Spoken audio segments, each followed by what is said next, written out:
May nag-PM sa atin at nagtanong. Ang sabi niya "Hello po, de-accept po ba kahit malabo ang mata and wearing sunglasses while working? Malabo kasi eyes ko." Kung ang tinatanong mo idol ay yung mag-a-apply pa lang, yes na yes.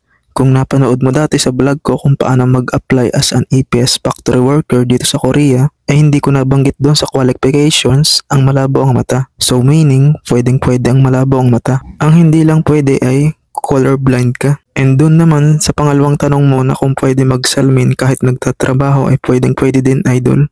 Ako ay malabo din ang mata dati. Almost 300 na ata ang grado ko sa mata nung pagdating ko dito sa Korea. Kaya palagi din akong nakasalmin sa work. Yun nga lang, palagi akong napupuwing kasi sobrang gabok sa work namin. Tapos challenging din noong autumn at winter. Palagi nagmo-moist ang salmin ko kaya nahihirapan ako makakita. Pero ngayon naman ay awa ng Diyos naman ay nung nakaipon ako nagpalasik surgery ako dito. And ngayon naman sobrang